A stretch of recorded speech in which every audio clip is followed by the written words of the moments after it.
బొల్లారంలో 56 లక్షలకే gated కమ్యూనిటీలో 2 BHK flat. Just call. నమస్తే, నేను మీ Gopi. Welcome back to our channel. ఈరోజు మనతో వచ్చరికి పొలిటికల్ అనలిస్ట్ అప్పసాని రాజేష్ గారు, ఆయనతో మాట్లాడదాం. సార్ నమస్తే. సార్ నమస్తే సార్. రీసెంట్గా మనం చూసుకోవచ్చు, గనుల గనుడు మాజీ గనుల శాఖ డైరెక్టర్ వెంకటరెడ్డి గారు అయితే 3 నెలలు తప్పించుకొని తిరిగారు. ఎట్టకేలకు అరెస్ట్ అయ్యారు. అరెస్ట్ అయిన తర్వాత విచారణలో కూడా నాకేం సంబంధం లేదు, నేను నిర్దోషినట్టుగా మాట్లాడుతున్నారు. సో ఆయన మీద మీ విశ్లేషణ ఏంటి? మనకి బొమ్మరేలు సినిమాలో సిద్ధార్థతో ఒక డైలాగ్ ఉంటుంది, అంతా మీరే చేశారు అని చెప్పని. అంటే తనకి ఏమీ తెలియని అమాయకుడు, పాలకులుగా ఉన్నాళ్ళు పెద్దలు ఏ ఆదేశాలు ఇస్తే ఆ ఆదేశాలు మౌనంగా పాటించాను తప్ప నా సొంత నిర్ణయాలు ఏమి లేవు.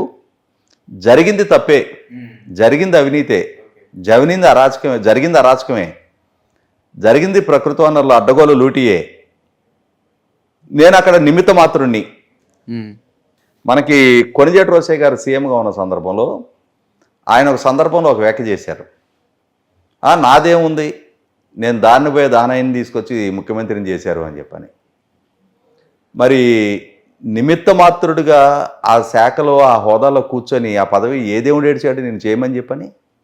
ఓకే, కోస్ట్ గార్డ్ అధికారిగా ఉన్నాడివి, డెప్యుటేషన్ మీద ఆంధ్రప్రదేశ్ రాష్ట్రానికి వచ్చి ఒక కీలక విభాగానికి డైరెక్టర్గా ఎండీగా కొనసాగుతూ కీలక నిర్ణయాలన్నింటిలో భాగస్వామి అయ్యి ఉండి ప్రతి తప్పుకి సాక్షిభూతంగా అక్కడ నిలబడి ఉండి, ఆ సాక్షిభూతంగా నిలబడి ఉండి అధికారిక హోదాలో ఆ ప్రతి తప్పు నీ చేతి మీద కన్నా జరిపించి ఇవాళ ఎవరో ఆదేశిస్తే నేను చేశానంటే సరే 164 స్టేట్మెంట్ ఇవ్వు, నేను ఆదేశించింది ఎవరు, నీ చేతి పనులు చేయించింది ఎవరు, ఆ పనుల వల్ల దక్కిన ఆ అవినీతి డబ్బు ముట్టింది ఎవరికి, ఆ వివరాలు చెప్పు.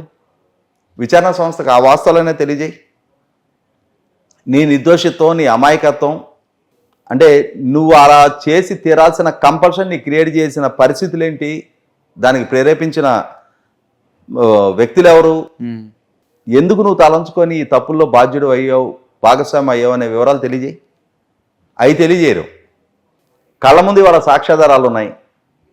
ఇతని ద్వారా ఇతను ఏపీఎండిసి ఎండీగా కొనసాగిన సందర్భంలో జరిగిన ప్రతి తప్పు కళ్ళ ముందు ఎస్టాబ్లిష్ అవుతూ ఉంది. ఇతనే జేపీసీఎల్కి, జేపీ వెంచర్స్ లిమిటెడ్కి, జేపీవీఎల్ వాళ్ళకి 850 కోట్ల రూపాయలు వాళ్ళు ప్రభుత్వానికి బకాయి ఉన్నా కూడా వాళ్ళకి నో డ్యూ సర్టిఫికెట్ ఇచ్చేశాడు, ఎన్ఓసి ఇచ్చేశాడు, 120 కోట్ల రూపాయల బ్యాంక్ గ్యారంటీ రిటర్న్ చేశాడు. ఎందుకు చేశావు ఇలా అంటే 850 కోట్లకు సంబంధించిన నిర్ణయం నేనే తీసుకుంటానా, అసలు ఆ స్థాయి నాకుందా, మొత్తం వాళ్ళే ఆదేశించారు. మరి మొత్తం వాళ్ళే ఆదేశాలు ఇస్తున్నప్పుడు ఇవాళ ఆ కన్సర్న్ అధికారిగా నువ్వేం చేస్తున్నావు అంటే వాళ్ళు ఆదేశిస్తే నువ్వు పాటించేస్తావా, నీకు ఇష్టం లేకుండానే ఆదేశాలు పాటించావా? సరే, ఇష్టం లేకుండానే ఆదేశాలు పాటించావు, నోటిఫైలో డిసెంట్ నోట్ రాసి ఉండకపోయావు. ఆ రోజు నీ నిజాయితీ, నీ చిత్తశుద్ధి ప్రదర్శితం అయి ఉండేది కదా. ఇవాళ నిన్ను రుజువు చేసుకోవడానికి ఆస్కారం ఉండేది కదా. నేను తప్పులో భాగస్వామిని కాదు, ప్రభుత్వ పెద్దలు ఆదేశించారు కాబట్టి ఆ ప్రోటోకాల్ పాటించాలి కాబట్టి నేను కూడా భాగస్వామిని అయినని చెప్పని ఇప్పుడు చెప్పే ప్రయత్నం చేస్తున్నావా? రాజకీయ నాయకులు ఆదేశాలు ఇచ్చారు, వాళ్ళు ఓవరాల్గా మీకు ఆదేశాలు ఇచ్చారు, రాతపూర్వకంగా కమిటీ అయింది నువ్వు కదా. నువ్వు కమిటీ అయిన దాని పర్యవసానం వాళ్ళ ప్రభుత్వానికి కదా 1000 కోట్ల రూపాయలు నష్టం వచ్చింది, ప్రజల సొమ్ము కదా అది. ఎవరో నీకు ఆదేశాలు ఇచ్చి నువ్వు ఆదేశాలు పాటించిన పర్యవసానం వాళ్ళ ప్రభుత్వ వనరులు లూటీ అయినాయి, ప్రజలకు సంబంధించిన సంపద లూటీ అయింది. నువ్వు ఏపీఎండిసి ఎండీగా కొనసాగుతున్న సందర్భంగానే granite, silica sand, quartz, gravel, మట్టి, ఇసుక, లాటరైట్, బాక్సైట్, ఇన్ని రకాల విలువైన ప్రకృతి వనరులు 1000 కోట్ల రూపాయల లూటీ జరుగుతుంటే ఆ లూటీకి సహకరిస్తూ వచ్చి ఇవాళ విచారణ నీదాకా వచ్చేటప్పటికి నేను అమాయకుడిని, నేను ఆణిముత్యాన్ని, నేను స్వాతిముత్యాన్ని చెప్పే ప్రయత్నం చేస్తే ఇవి న్యాయస్థానాల పరిగణలోకి తీసుకోవు కదా. అంటే 3 నెలలు ఆయన తప్పించుకొని తిరిగాడంట, పోలీసులు నోటీసులు ఇవ్వడానికి అయినా వెళ్ళినా సరే ఆ ఇంట్లో కనపడట్లేదంట. అంతే నిజాజీ పరుడు అయితే ఇంట్లో ఉండొచ్చి పోలీసులు నోటీసులు తీసుకోవచ్చు కదా. ఇవాళ ప్రభుత్వోద్యోగిగా ఉండి సస్పెన్షన్ పీరియడ్లో ఉండి హెడ్ క్వార్టర్స్ దాటి వెళ్ళొద్దు అని చెప్పిన ఆదేశాలు ఇచ్చిన తర్వాత ఆ ఆదేశాలను అతిక్రమించి పారిపోవటమే ఒక తప్పు. అవును. ఇవాళ ఒక తప్పు చేసి ఆ తప్పును కవర్ చేసుకోవడానికి 10 తప్పులు చేసుకుంటూ వెళ్ళారు. కానీ ఇక్కడ ఇతని ద్వారా అడ్డగోలు లూటీకి వేల కోట్ల రూపాయల ప్రకృతి వనరులకి లూటీకి సహకరిస్తూ వచ్చాడు. ఇతనికి ఆంధ్రప్రదేశ్ రాష్ట్ర ప్రభుత్వానికి ఉన్న కోల్ మైన్స్ని కూడా అదానికి కట్టపెట్టిన దాంట్లో కూడా అవినీతికే పాల్పడ్డాడు. ఆ కండిషన్స్ మార్చి ధర తగ్గించి, అంటే ఇవాళ నాది కాదు కదా, ప్రభుత్వ సొమ్మే కదా, ప్రజల సొమ్మే కదా అని చెప్పని కార్పొరేట్లకి, ఆక్రమణదారులకి, అవినీతి పరులకి సహకరిస్తూ వచ్చి ఆ అవినీతిలో భాగస్వామి అయి ఉండి ఇవాళ పెద్దలు ఆదేశించారు నేను పాటించాను అని చెప్పని మనకు అరుణాచలం సినిమాలో రజనీకాంత్ చెప్తాడు, ఆయన ఆదేశిస్తాడు, అరుణాచలం ఆదేశిస్తాడు, నేను పాటిస్తాను అని చెప్పని. ఇవాళ నిన్ను ఆదేశించింది ఎవరు? మీ ప్రిన్సిపల్ సెక్రటరీ ద్వివేదియా, mining minister Peddireddy Ramachandra Reddy, chief minister Jaganmohan Reddy. నీకన్నా పైన ముగ్గురేగా, లేదంటే చీఫ్ సెక్రటరీ. నీకన్నా పైన 4 ఉన్నారు, 2 అధికారులు, 2 రాజకీయ ప్రముఖులు. ఎవరు ఆదేశిస్తే ఏ ప్రోటోకాల్ ప్రకారం నువ్వు ఈ తప్పులకి ఒడిగట్టావు? ఇవాళ నువ్వు జవాబుదారయ్యావు. నువ్వు నేను అమాయకుడిని అంటున్నావు.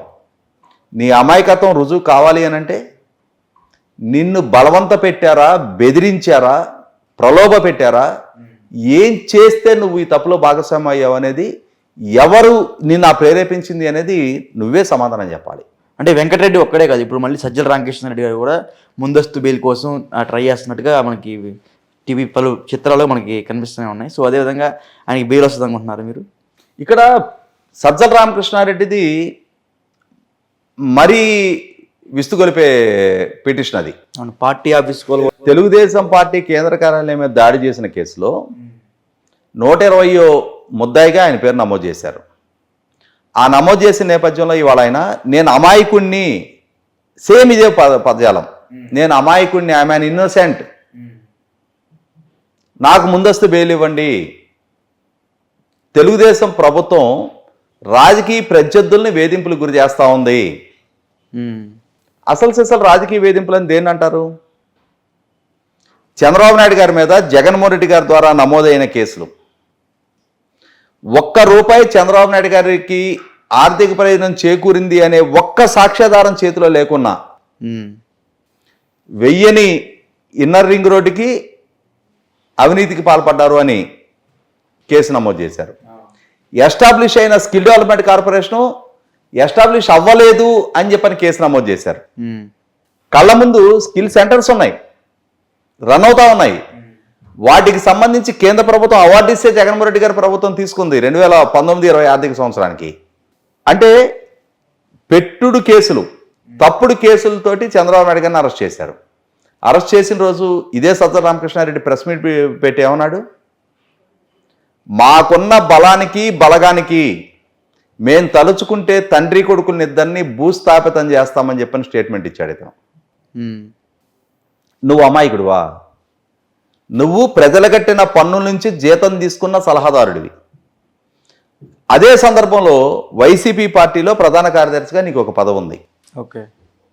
ప్రజలు కట్టిన పన్ను నుంచి జీతం తీసుకుంటున్న జీతగాడు రాజకీయ పార్టీతో అఫిలియేషన్ ఉండటానికి వీల్లేదు అని చెప్పని గౌరవ హైకోర్టు ఎప్పుడో స్పష్టం చేసినా కూడా నువ్వు గౌరవ హైకోర్టు ఆదేశాలను కూడా లెక్క చేయకుండా జగన్మోహన్ రెడ్డి గారి రాజకీయ ఎజెండా అమలు చేయడానికే నువ్వు కొనసాగావు.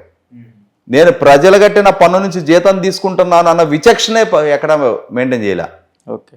ఈ రోజు వచ్చేటప్పటికి జగన్మోహన్ రెడ్డి గారు శాశ్వతంగా ఈ రాష్ట్రానికి ముఖ్యమంత్రిగా ఉంటాడు అని కలలుగన్న మీకు అందరికీ ప్రజలు ఇచ్చిన ఈ తీర్పు, ప్రజల నుంచి వ్యక్తమైన ఈ తీర్పుతోటి మీకు కాళ్ళు నేల మీదకి వచ్చినాయి. మీ విశృంఖలత్వాన్ని ప్రదర్శించి ఆ రోజున మీరు కొనసాగించిన దాడులు దౌర్జన్యాలకి పరాకాష్ఠగా తెలుగుదేశం పార్టీ కేంద్ర కార్యాలయం మీద దాడికి మీరే ప్రేరేపించారు. మీ ఆదేశాలతోటే ఆ దాడి జరిగింది. ఓకే. ఇవాళ నన్ను అక్యూజ్డ్గా పెట్టారు, నేను అమాయకుడిని అని చెప్పని కోర్టుని అప్రోచ్ అవుతా ఉన్నారు. 1000 కోట్ల లూటీకి సహకరించిన వెంకటరెడ్డి ఒక అమాయకుడు, తన అధికారాన్ని దుర్వినియోగం చేసి అధికార పరిధి దాటి ప్రవర్తించిన సజ్జల రామకృష్ణారెడ్డి మరింత అమాయకుడు. ఓకే. ఇవన్నీ న్యాయస్థానం విచారణ సంస్థలకి న్యాయస్థానాలకు అర్థం కానిదేం కాదు, ప్రజలకి మరింతగా అర్థమైంది, వైసీపీ శ్రేణులకు కూడా మరింతగా అర్థమైంది. కాబట్టి ఇవాళ కేతిరెడ్డి వెంకటరామరెడ్డి అయినా జక్కంపూడి రాజా వంటి వారు, సజ్జల రామకృష్ణారెడ్డి, ధనుంజయ రెడ్డి వంటి వారి వల్లే ఇవాళ మా అందరికీ కూడా రాజకీయంగా ఇటువంటి దిగజాడు పరిస్థితులు ఎదురైనాయి అని చెప్పని వాళ్ళ పార్టీ మొన్నటి వరకు శాసనసభ్యులుగా ఉండి మొన్నటి ఎన్నికల్లో ఓడిపోయిన అభ్యర్థులు ముందుకొచ్చి చెప్తా ఉన్నారు.